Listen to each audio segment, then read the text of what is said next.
Oh, it's time for the monthly Q&A. Woo!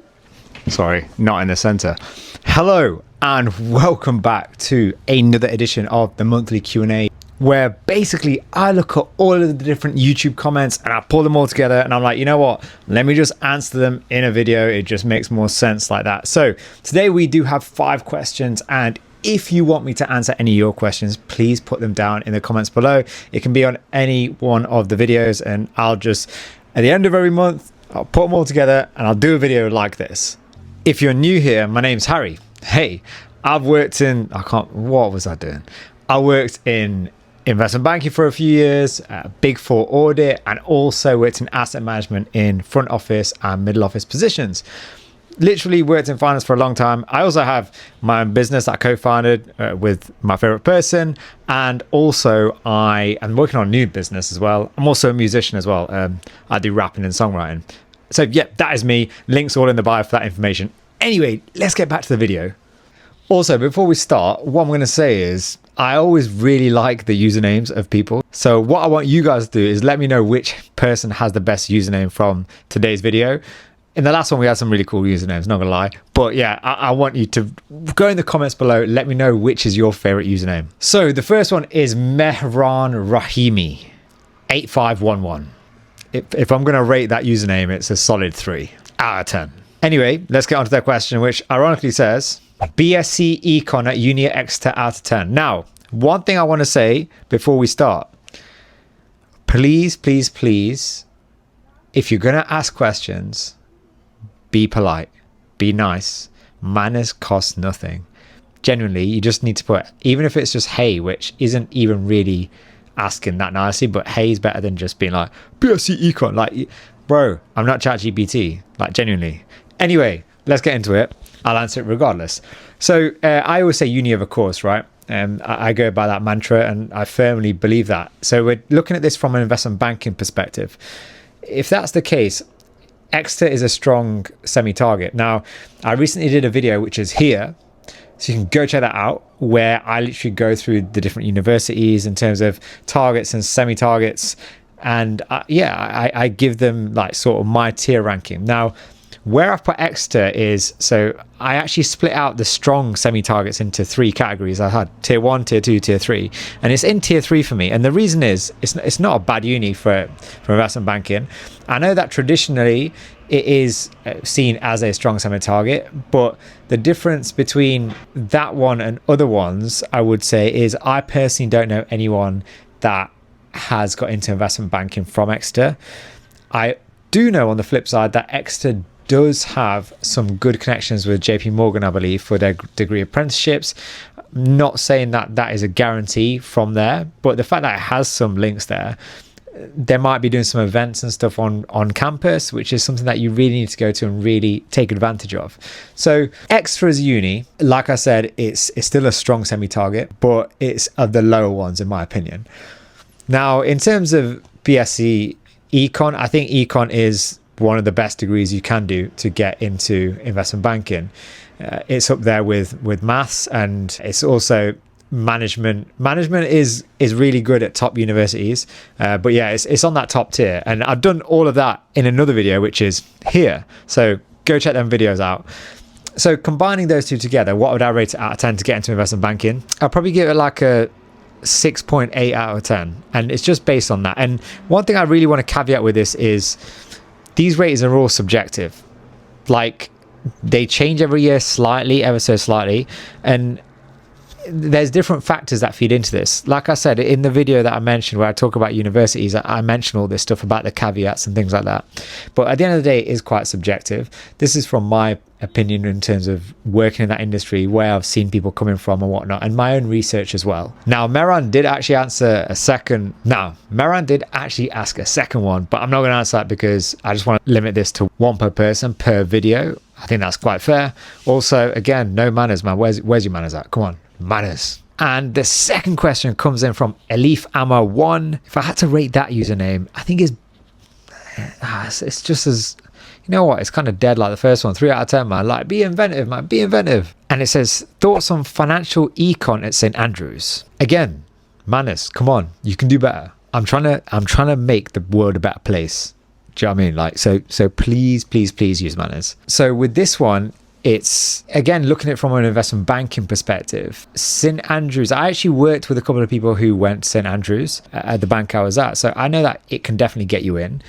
And one of them did do econ, I believe. Yeah, I think they did econ, one of them did. So in my opinion, I think it's slightly behind some of the ones I have in tier 2. So it's like, it's on tier 3, maybe slightly ahead of Exeter, but it's on that same kind of level as Exeter, as I mentioned before. So if we're looking at it from that perspective, and again, like financial econ, I think that's basically just econ, right?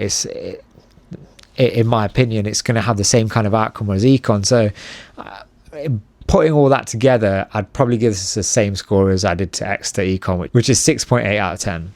One thing I want to say is, a lot of people come to me being like, HB, what's a 10 out of 10? Nothing is 10 out of 10. And the reason why is because nothing is guaranteed.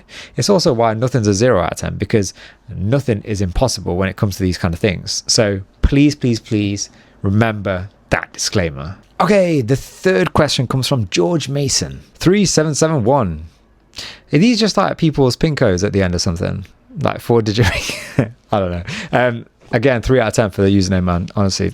However, they did use manners. So brownie points, George. Well done. Even though your grammar's all over the place, but it's fine. So this question says, could please put out some stuff on advancing once you're an analyst? I am in private wealth management / asset management. Would appreciate your thoughts on this. So firstly, I want to say thank you for being polite and asking kindly. I rate you. Now, I want to be upfront with you and say that, look, I've worked in asset management in middle office and back office positions. No, that's a lie. I've worked in asset management in middle office and front office positions. Now, in both of those roles, I wasn't there long enough to really see a promotion cycle, like in true form, I would say. I basically joined like midway through, and then I left before the full cycle of the next one, if that made sense. So I can't really give you specific industry ways to get promoted and whatnot and progress. But one thing I will say is I'm a big believer in that just being good at a job doesn't necessarily mean you're ready to take on responsibility in the next role up. So you see this in a lot of different jobs, right? You see people who've been there a long time or just really good at their job, they'll get promoted. And when they get promoted, they generally have to do different tasks, stuff that they might not be used to, and they might be managing people. Now, the thing is, I get the chicken and egg argument, which is, how do you know if you're a good manager if you haven't managed people? I completely get that. But at the end of the day, managers, in my eyes, demonstrate qualities, and I feel like you can pick those up quite quickly from people. My biggest pet peeve is that people get promoted based on the time they've been in a certain role, in a certain company, or the relationships that they have with certain people, or passing exams like an audit, which I think is super unfair. So realistically, you have to do kind of one of those depending on how your company works. Personally, what I would say is the best thing to do is firstly be competent at your job. You're not going to get promoted if you're not competent in your job already. Now, once you're competent in your job, you need to be someone that they trust, which comes hand in hand with having that competency. Once you become a trusted person and someone they feel like they can always rely on, if you become someone who is above you, if you become their right-hand person to an extent, that can always help you progress in a firm. I will say that in investment banking, I worked with a managing director and a VP who then got promoted to director while I was there, who I gained the trust of quite quickly. What that meant was, it meant that I was put on their deals first. I always had first dibs. They always asked for me. Once I started doing that, my boss realized, and he was like, oh, okay, if this guy thinks you're good, then you must be good, because he's really picky. And when you become a wanted person in the team, that's a good thing. The busier you are generally, the better it is for your progression in a firm. I would say one of my key attributes that I have in general is being quite proactive and quite structured and organized. And you have to find out what you're actually good at outside of just your work as well, to kind of add to it, because then it gives you a different nuance to be like, oh, I'm doing extracurricular stuff. When you're an analyst, it doesn't really matter that much. But when you're looking to even progress, like if you get to a VP level to director, extracurricular kind of stuff comes more into it, and especially if you're going from director to MD. But I think from your perspective as an analyst, I think the most important thing is to make sure you have good relationships across the board in loads of different teams. You need to be the guy that people know. You need to be known in your company, not just within your mini team. Like you need to do networking outside of your team. So people will be like, oh, like if it was me, they'd be like, oh, let's go to Harry. He works in that team. Yeah, let me ask him. Then they'll come to me, and then I'll ask someone in my team if I don't know the answer, and I'll copy them into an email, for instance. And then my boss will be like, oh, this guy, how does he know that guy? Oh, that's quite good that he's made that connection, blah, blah, blah. Like it's about what you're seen to be doing a lot of the time. Like you still need to be, obviously, like I said, competent at what you're doing. But a lot of the time, if you want to progress quite quickly, it's about the relationships that you form with the right people. That's the really important bit. If you're forming relationships with people who aren't really good, say someone's like really shit at their job, but they're a really nice guy, obviously form a relationship with them, but I wouldn't invest like 100% in that relationship and then, basically like fence off other relationships because of that relationship. It's good to have a few relationships at work where, you become well known for the right things, and that can really help your progression. But good luck. And yeah, honestly, it's a hard market. It's a well done on getting the job, and make sure you keep progressing, man. The next question comes from JRJ Boo 123. Not gonna lie, this is my favorite so far. Favorite username, and I'm gonna give this a solid 5 out of 10, just because I have no clue what this means. And they were just bored at the end and thought they were Vicstar, so they added a 123. And they've said, is Lancaster worth going with AAA to get into investment banking or Big Four? Now, firstly, I can tell you're young because you're talking about A-levels. Please, like I say, like to other people, I don't want to just call them out and not call you out. Use manners, be polite, just makes life easier, and it actually helps you progress as well. Like I said, it will actually help you progress later down in life, in careers and whatnot. But first, what I want to say is I'm not a uni advisor, so I don't know if AAA is going to be good enough. What I always say to people is go check out the course requirements if that's what you're looking to get into. If you're thinking about AAA to get into investment banking or something, again, I've never worked in HR or recruitment for a bank, so honestly I wouldn't know. The best thing is to again look at online what they look at for internships, spring weeks and whatnot. But I'm going to look at it from a perspective of Lancaster. Okay, so I put Lancaster as like a mid-semi target in my video for when talking about universities. So from that perspective, look, it means that it's not impossible to get into investment banking. Like, it is possible. It's just going to be a lot harder for you to get into investment banking from there. You will have to do a lot of extra stuff, which is what I literally explained in my last video. So go check that one out. But with regards to Big Four, yeah, Lancaster's top, man. Lancaster's got a very good reputation in general. And I think for Big Four especially, I feel like you should definitely be able to get at least like assessment centers and stuff for Big Four with Lancaster. So good luck. And yeah, keep me up to date. Tell me how you're doing it, and let me know what you do pick. If you do pick Lancaster or is it a different university, let me know. Now the last question comes from Burst7985, which I'm going to rate a 6 out of 10. I think it's slightly better than the last one, not going to lie, just because it says Burst. I don't know. And they have a little avatar as well. Anyway, just before I get into that, I almost forgot this. I have literally created a free investment banking checklist. Click in the link below that. You literally just click it. It will ask for your email and your first name. Click send me the checklist. You'll get another email with a link to the actual checklist. Click it. It's in Notion. If you don't know how Notion works, let me tell you right now.